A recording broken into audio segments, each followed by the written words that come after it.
Chapter 2 is all about set theory.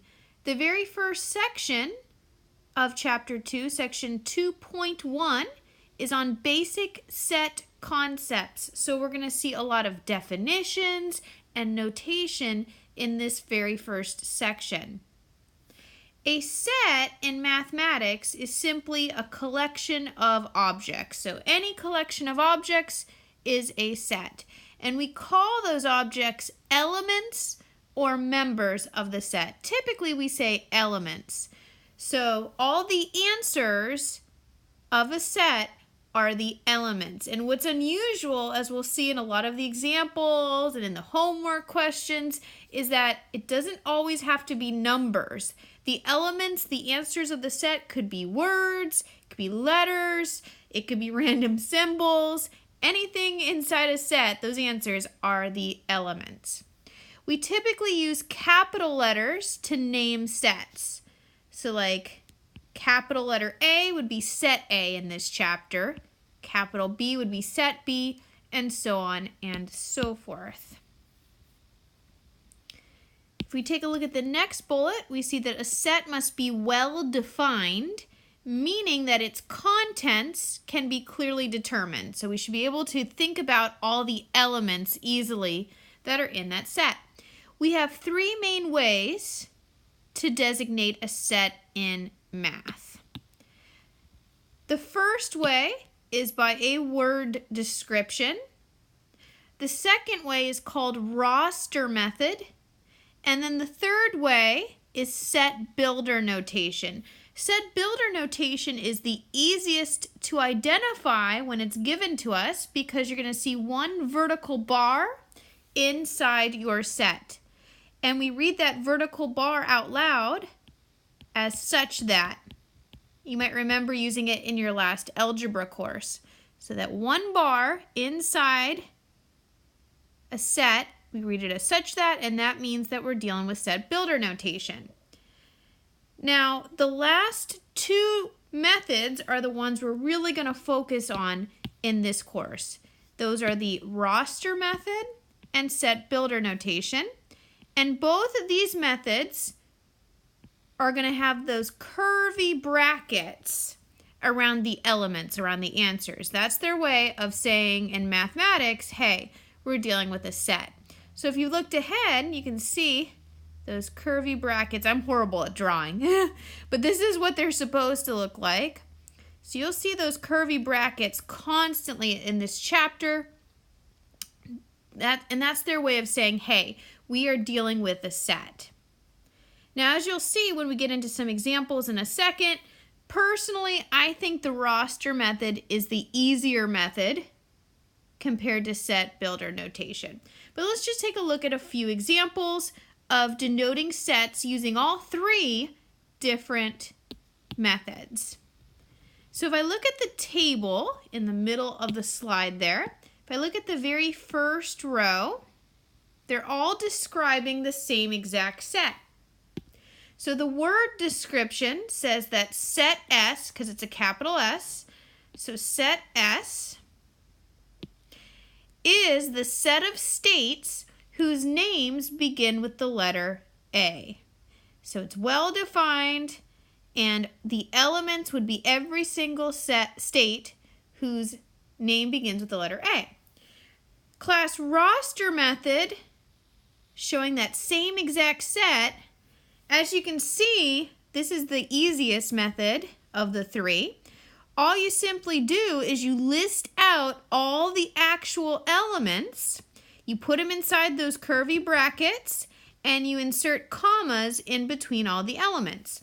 So they just literally listed out all the states whose names would begin with the letter A. So they have the set bracket, then they have Alabama, Alaska, Arizona, Arkansas, and then they close the set bracket.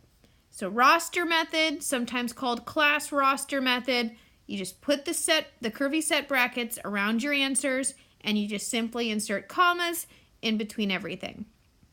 And then finally, that same exact set, but in set builder notation, is on the top row far right. So the set S equals, now the way I read it out loud makes it sound way harder than what it really is. So I'd read this out loud. The set of X, remember that bar we read as such that.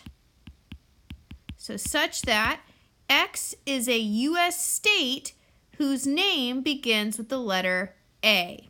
So I know it's set builder notation because I have that one vertical bar inside the curvy set brackets. And for me, when I encounter set builder notation, because it's a little bit trickier, I feel like we have to play translator with set builder notation because it is a little bit trickier, I think, than the roster method. All I care about is what comes after the bar inside the set, because that's describing really what that set is about. So I've circled it there with the turquoise pen, and I've circled after the bar, it says X is a US state whose name begins with the letter A. So that's just kind of like the word description. It's just describing all the elements of that set. Let's look at another set in the 3 different ways there. So if I look at the second row of the table, the word description is set B, because we got capital B, so that's set B, is the set of members of the Beatles in 1963. So you'd think about all those Beatle members in 1963, and those are going to be your answers, your elements of the set. In the middle, on the bottom row, is the roster method again. And they list out all the Beatles by name: George Harrison, John Lennon, Paul McCartney, Ringo Starr. And we see the curvy set brackets, and we see commas in between all the elements of the set. And then finally, the roster method, the set builder notation method rather, the harder one. I see on the far right, we have that bar inside the curvy bracket, so I know it's set builder notation. And it says that set B is the set of X, such that X was a member of the Beatles in 1963. So again, if this were my homework question, we only care about what comes after the bar when we're really thinking about all the elements of that set. So after the bar is X was a member of the Beatles in 1963. So if we just think about all the members of the Beatles in that year, that would be the elements of the set. So we're going to practice going back and forth between roster method and set builder notation. We're going to do that a little bit on this slide, and then we're going to do it a little bit again later in this video once we talk about what natural numbers are. Roster method and set builder notation are the 2 most commonly used ways of writing sets. So taking a look at example 1, it says, and by the way, this is from checkpoint 3 in your ebook, which you can access in my math lab. It's page 51 of the ebook. But it says, express the set using the roster method. Yay, that was the nicer, easier method. And they give us set O is the set of X such that X is a positive odd number less than 10. So immediately, I know that they've given us set builder notation. How do I know that? Because I see the bar inside the set brackets. And remember, as soon as you see that bar, we only care about what comes after the bar. That's describing the set itself. So after the bar, it says X is a positive odd number less than 10. So we're just going to simply list all the positive odd numbers less than 10. Roster method, we begin with a curvy bracket, and we just simply list all the answers with commas in between it.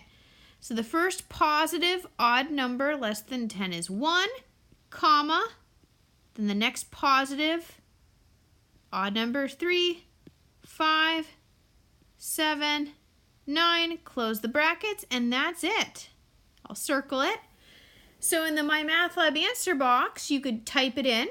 You would just use the curvy brackets from the keyboard is how you would get those brackets in there.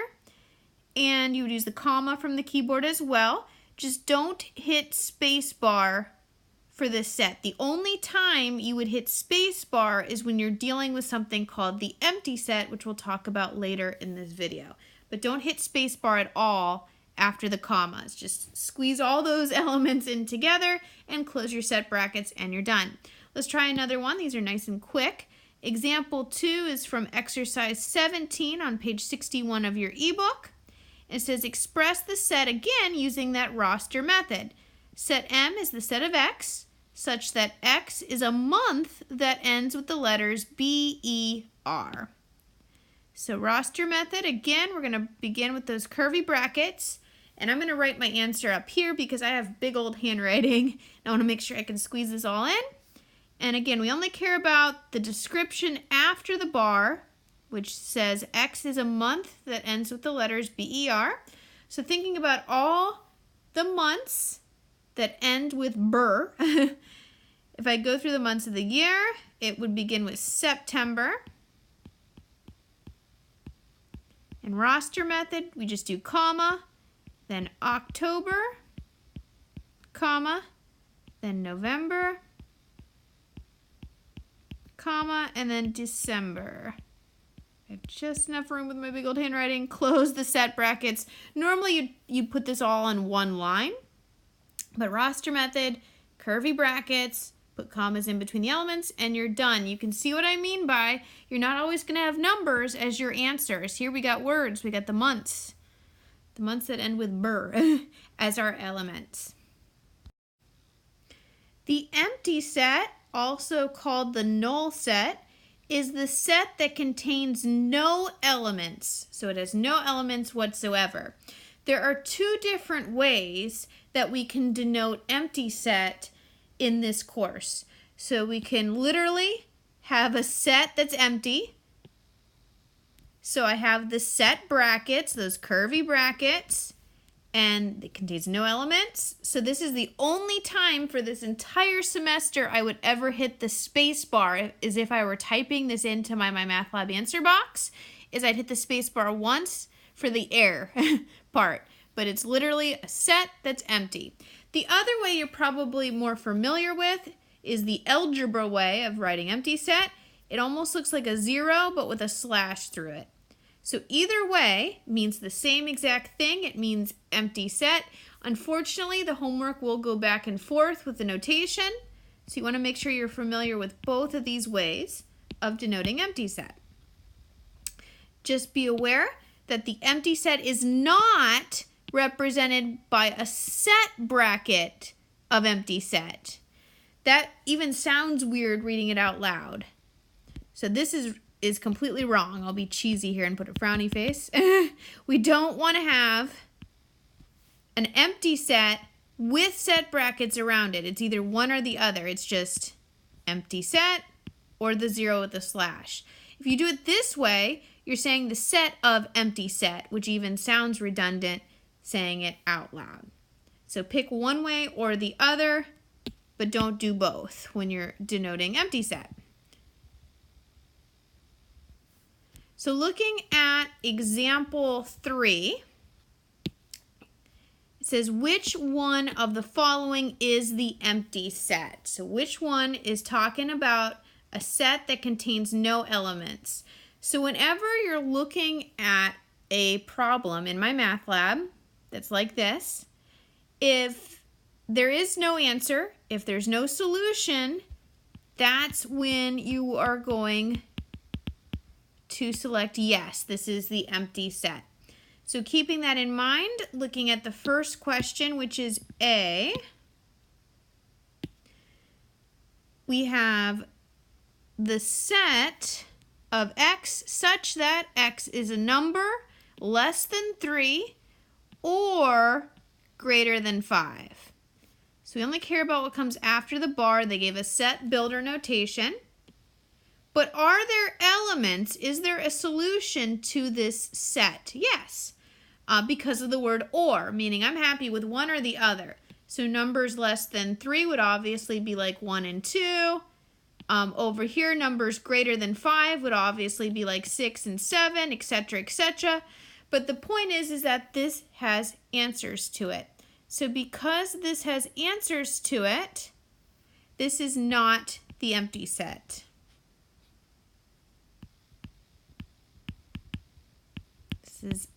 This has solutions to it. So A, no. This is not the empty set. Now let's look at B. Same directions. This is all example 3. Is this describing the empty set? The set of X, or excuse me, the set such that X is a number less than 3 and greater than 5. So this, at first glance, looks like the same exact question, but it's not. There's one crucial difference here, and that word is and. And is a very, very strict word. If you use the word and, then that number needs to uphold both criteria. So in other words, can you think of a number that is less than 3 and at the same time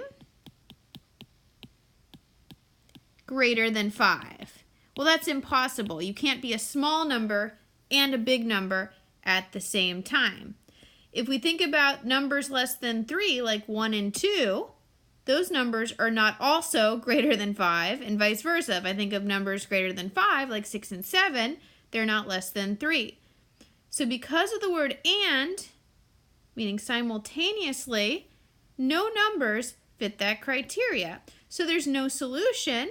So yes, this is going to be the empty set. I'm going to draw my curvy set brackets with nothing but air in them that are literally empty, because it's impossible to be smaller than 3 and greater than 5 at the same time, so there's no solution. It doesn't even make any sense. So now let's look at C. Same question. Is this the empty set? Yes or no? The set of X such that X is a U.S. state whose name begins with the letter X. So are there any U.S. states whose names begin with the letter X? And if I go through, I don't know if any of you guys remember from elementary school, there was a song where they would teach you in alphabetical order all the states. Maybe I'm just really old and they don't teach it anymore. But if I'm going through that song in my head, or maybe even just Google, you'll see that there are no states, U.S. states, that begin with the letter X. Therefore, this is no solution. Doesn't make any sense. So yes, this would be empty set or no solution. And then finally, if I look at D, the set of X such that X is less than 2 and X is greater than 5. If it's been a while since you've seen inequalities, the arrow that points to the left is less than, the arrow that points to the right is greater than, and just think that the arrow points to the numbers on a number line that it's referring to. So like X is less than 2, the arrow is pointing to the left, so it wants all the numbers to the left of 2 on a number line, which would be like 1. Like the number 1 is, of course, smaller than 2. It's to the left of 2 on a number line. Over here, X is greater than 5. Now the arrow is pointing to the right. So if I want to keep the numbers to the right of 5 or bigger than 5 on a number line, that's, of course, going to be like 6, 7, etc. But just like question B, the key word here is and, meaning at the same time. So what numbers on a number line are smaller than 2 and at the same time bigger than 5? Well, that doesn't even make any sense. You can't be both smaller than 2 and bigger than 5. So because of the word and, this is going to be no solution. So yes, this is going to be empty set. So no solution means yes to empty set. The squished looking E symbol means is an element of. So just think E for element of. And I know that's a really sad drawing. Again, I cannot draw well. I have no artistic ability. But I'm trying to draw this right here. So when you see that E, it means is an element of. And it means that an object or an element is somewhere part of the other set. So it means an object is in the set on the right of the E. And then, of course, if you take that E and you put a line through it, then it means is not an element of. So it means that that item is not an object in the set on the right side of it. So we just have to be really careful, because even though these tend to be true or false questions in the My Math Lab, they can try to be a little bit tricky. So we're going to talk about the two different ways in particular that they might try to trick you. So if I look at example 4, the directions are the same for A, B, C, and D. Says determine whether each statement is true or false. So starting with A, 8 is an element of the set of 1, 2, 3, ... 10. So that ... that ellipse just means continue that pattern. So if I continue all the counting numbers pretty much from 1 to 10, and the first thing I look at, the first way they might try to trick you up is, did they give us the is an element of symbol, or did they give us the is not an element of symbol? So for A, they were nice and they gave us the normal is an element of symbol. So putting it all together, true or false that the number 8 is a part of, it's an object in the set on the right. Well, that's obviously true. 8 is part of the counting numbers from 1 to 10.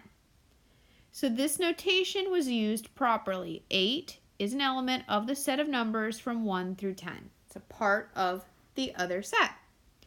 All right, B, they've upped the ante a little bit here. So this is what I mean by be on the lookout for this in the homework. If I circle it, I know it's tiny, but they put a slash through the E and B. So let's just be aware that this is the not an element of symbol here. So keeping that in mind, we would read this out loud as R is not an element, it's not an object, it's not a part of the set of A, B, C, and Z. And so in that case, it's actually true. That's right. R is not anywhere to be found in the other set. I'm only seeing A, B, C, Z in that set on the right. So that's a true statement that R is not a part of that other set. All right, now when I look at C, here's the other spot they can try to trick you up. If you compare what's to the left of the E symbols on A, B, and C, you'll see they've thrown in an extra pair of set brackets in C. So they have set brackets around Monday. And then they have the set of Monday, so it's not the element Monday, it's the set of Monday is an element of, because it's normal E in the middle there, the set of X such that X is a day of the week. Now normally I'd say, well, it's set builder notation because you have the bar and that's set on the right. So we only care about what comes after the bar, which is X is a day of the week. And normally I'd say, oh yeah, that's a true statement because Monday is a day of the week. However, there's a catch to this one. A set cannot be an element of another set. So as soon as I saw those curvy brackets around Monday to the left of that E symbol, I already knew this was a false statement. So again, it's false because a set cannot be an element, it can't be an object of another set. It cannot be an element of another set. It can be something called a subset of another set. Set can be a subset potentially of another set, which we'll talk about in the next section. But a set cannot be an element of the other set. So to summarize, C is false because of the set brackets around Monday. So there should not be those curvy set brackets to the left of the E symbol. We want it to the right of the E symbol, but we don't want curvy set brackets to the left of the E symbol. And to further emphasize my point, you'll notice if you've looked ahead at D, I put the same exact question, but I dropped the set brackets around Monday. So for D, I have Monday is an element of the set of X such that X is day of the week. So I look at what comes after the bar, which again, X is day of the week. And this is now a true statement because I dropped the bars around Monday. So yes, Monday is an object. It's an answer of the set on the right because obviously Monday is a day of the week. So as long as those curvy brackets weren't there, it's a normal E in the middle, it's true. So the two items for this type of question to be on the lookout for, the first item is, did they give you a normal E symbol for is an element of, or did they give you the E with the slash through it, meaning is not an element of? And then the second thing to be on the lookout for that they'll try to trick you up with is, are there curvy set brackets on the left side of the E? So have they made the element into a set? Because we don't want that. If you think back to the first slide, we talked about going back and forth between roster method and set builder method when we're denoting a set. We're going to do that again, but we're going to be using the notation for natural numbers in this example. So natural numbers, because there are lots of different types of numbers, a lot of numbers fall into many different categories, but they're going to use some sort of a capital N in the homework to denote natural numbers. Most likely it'll be a fancier N, kind of like down here, where it's kind of outlined in the middle. But when you see any sort of capital N inside set brackets, they're talking about the natural numbers. And as we can see by the definition at the top of this slide, the natural numbers are the numbers 1, 2, 3, 4, 5, ... So there's that ellipse, meaning continue that pattern forever. So as I'm looking at these numbers, these are pretty much all of the positive whole numbers. I'll just put hashtag apostrophe S to abbreviate numbers. So if I think about that, 10 would be a natural number because it's a positive whole number. 100, 1 billion would all be positive whole numbers, so those would be natural numbers as well. 1.5 would not be a natural number. We don't want the decimals in this set. 0 is not a natural number because 0 has no sign to it, and we want just positive whole numbers. The negative numbers are also not in this set, so just the positive whole numbers. So looking at example 5, the directions for A through E are all the same. It says to express each of the following sets using the roster method. So that was the nice method where we have the curvy brackets and we just simply put commas in between all of our answers, in between all of our elements. So starting with A, they want the set of natural numbers, so those positive whole numbers that are less than 4. So here's my set bracket. 1 is the first natural number. 2, 3, I just have to be careful when I'm reading this. It does not say less than or equal to, it just says less than 4. So I'm going to stop at 3. I'm not going to include 4 because it did not say or equal to. Close the bracket. So there it is. The set of 1, 2, 3, close the set bracket. That's my final answer for A. Looking at B. B says the set of odd natural numbers less than 13. So the first natural number that's odd is 1. The next odd natural number, meaning not divisible by 2, is 3. And then 5 would be the next odd natural number. 7, 9, 11, and again, it just says less than 13, so I'm going to stop at 11, not including 13 itself. Close the bracket, and that's it. You're done. All right, now they've upped the ante a little bit with C, D, and E. We got to look at those inequality arrows. And they gave us set builder notation in C, D, and E, because I see that bar. So C is the set of X such that X is an element of, remember, capital N is natural numbers, and X is greater than 5. So we mentioned earlier in this video that when you have set builder notation, we only care about what comes after the bar. And what comes after the bar that's really catching my eye here is the capital N. So I want all the positive whole numbers that are also greater than 5. Remember, the arrow points to the direction on the number line of what to keep. So it's pointing to the right. So all the numbers that are natural that are to the right of 5 on a number line. So we want roster method, so I'm going to begin with the curvy set brackets. The first natural number that's greater than 5 would of course be 6. And then 7 is the next positive whole number, the next natural number, greater than 5. 8, 9, etc., etc. And since these go on forever, I'm going to end with dot, dot, dot. I'm going to end with that little ellipse there to continue that pattern forever.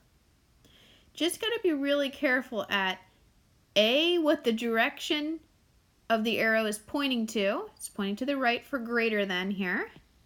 And then B, is there an equal symbol below the arrow or not? So here there was not an equals bar. The equals bar would mean to include the 5 as well. So that's why I did not start at 5, I started at 6. All right, looking at D. D we have the set of X such that X is an element of the natural numbers and X is less than or equal to 4. So after the bar, again, what catches my eye is the capital N, so we only care about those natural numbers. And look at the direction the arrow is now pointing. It's pointing to the left. So everything to the left of 4, so the smaller numbers than 4 on a number line. So I start with my curvy bracket. The first natural number smaller than 4 would be 1, 2, then 3. Now because of that equals bar, I want to include the 4 itself. So less than or equal to 4. So do include the 4, close the bracket, and that's the final answer to D. And now E. Taking a look at E, we have the set of X such that X is an element of the natural numbers again, and 6 is less than X is less than or equal to 10. Do not overthink it. I know there are 2 arrows, 2 inequalities here, but just like it looks visually, this is referring to all the numbers in between 6 and 10. So just like it's sandwiched, X is sandwiched in between those numbers, it wants literally all the numbers in between it. So I begin again with a curvy bracket. Now, notice there is no equals bar whatsoever in between the 6 and the X part. It's just a less than.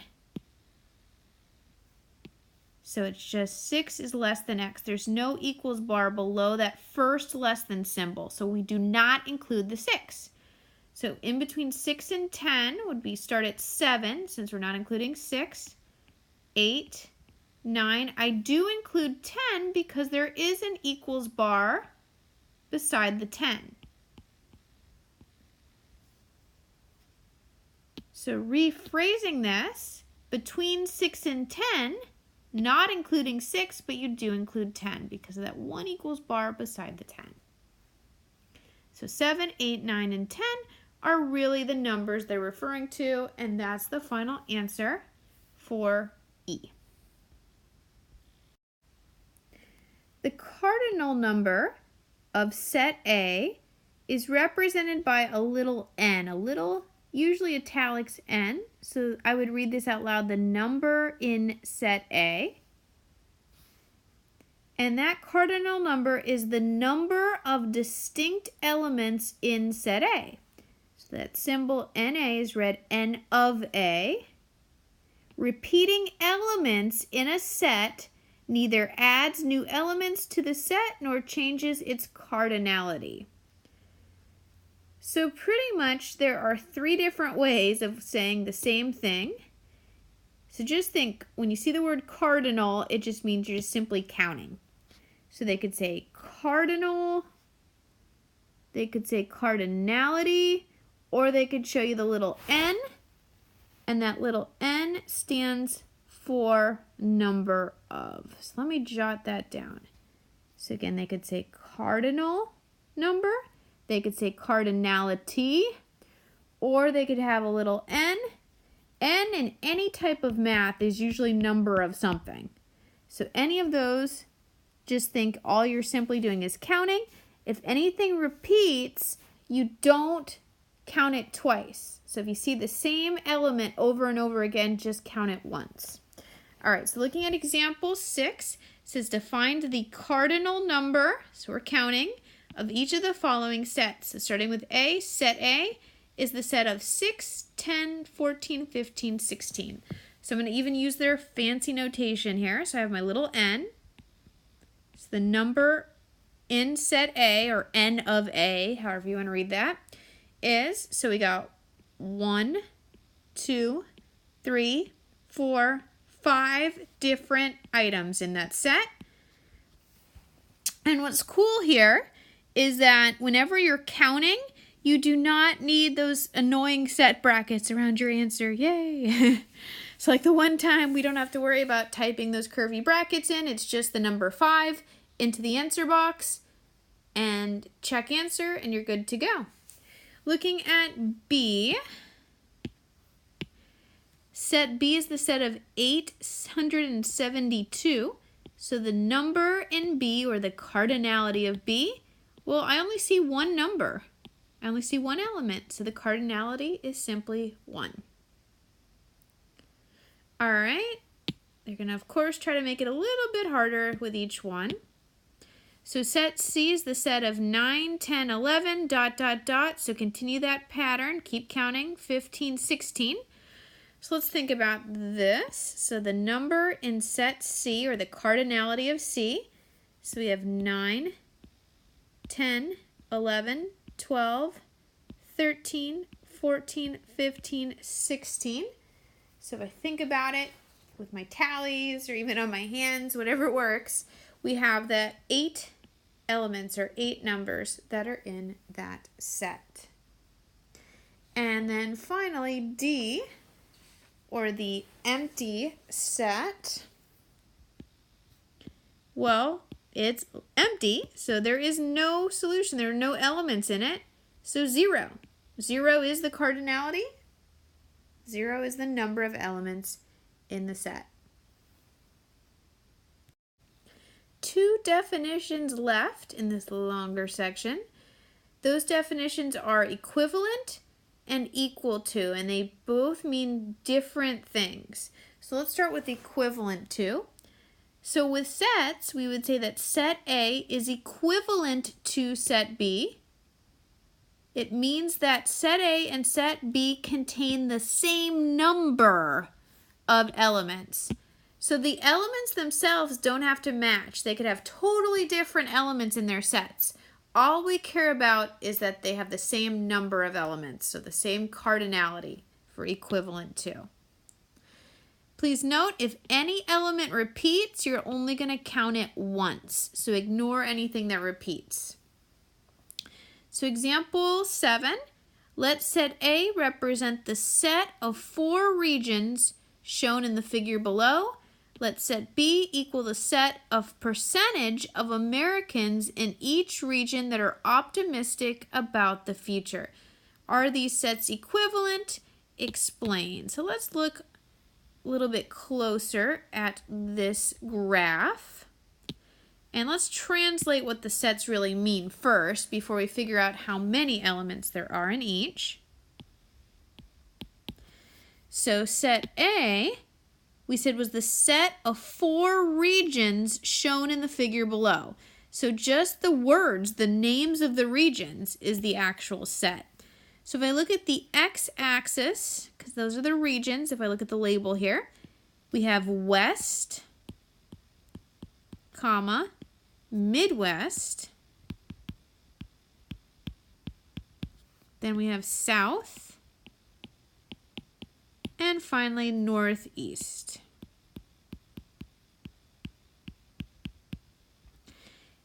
And now that we've translated what they're actually talking about by set A, those regions themselves, remember equivalent, just think counting.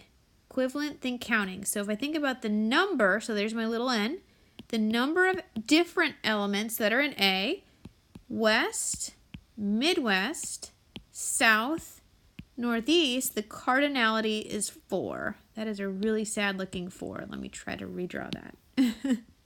There we go. All right, now let's translate what they're talking about with B. So set B is the set of percentages of Americans in each region optimistic about the future. So the percentages are listed above the bars. So set B equals the first number, first percentage, and that's the title up here even, percentage of Americans optimistic about the future.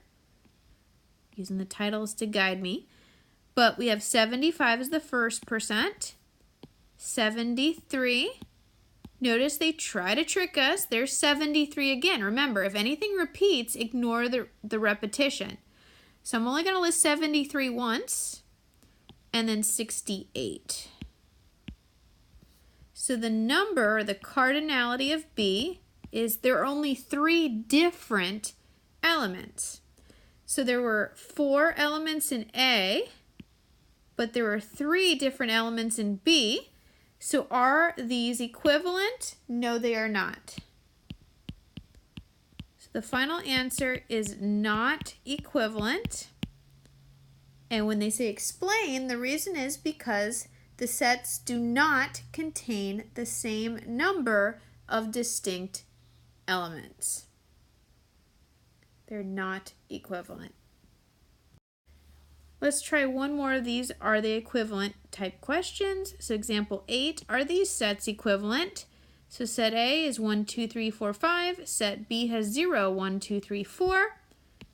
So the number of elements in A had 1, 2, 3, 4, 5. So there are 5 different elements in A. The number, I'll do another little n here for number of or cardinality. The number in B, well, it has the numbers 1 through 4, but it also has the number 0. So there are also 5 different numbers in set B. So are these equivalent? Yes. So yes, in this example now, sets A and B are equivalent because they have the same number of distinct elements. You can probably guess what the final definition is going to be. So we said equivalent, we only care about the number of different elements. We don't care if the elements match or not.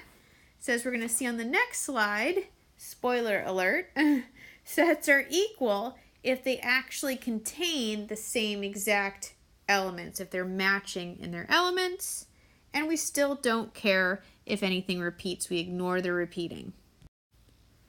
So as I just mentioned, set A is equal to set B means that set A and set B contain exactly the same elements. So their elements, their answers match, regardless of order or possible repetition of elements. We symbolize the equality of sets A and B using an equal symbol, of course. So we'd say like set A is equal to set B. So looking at example 9, the directions are the same for both A and B, so it's just simply yes or no, are these sets equal?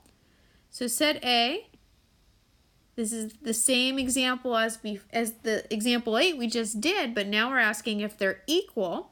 So set A was 1, 2, 3, 4, 5 again. Set B is 0, 1, 2, 3, 4.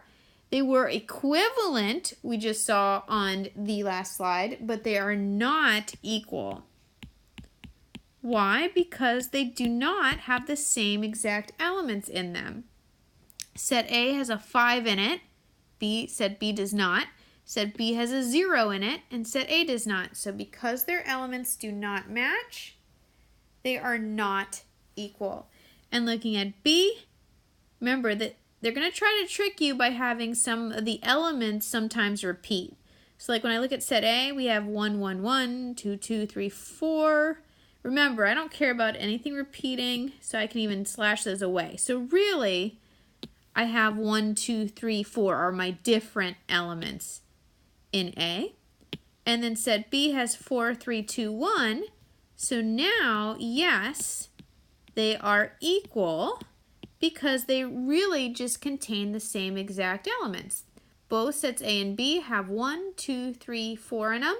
No set has an extra element to it, so no more, no less. They have the same exact 4 elements.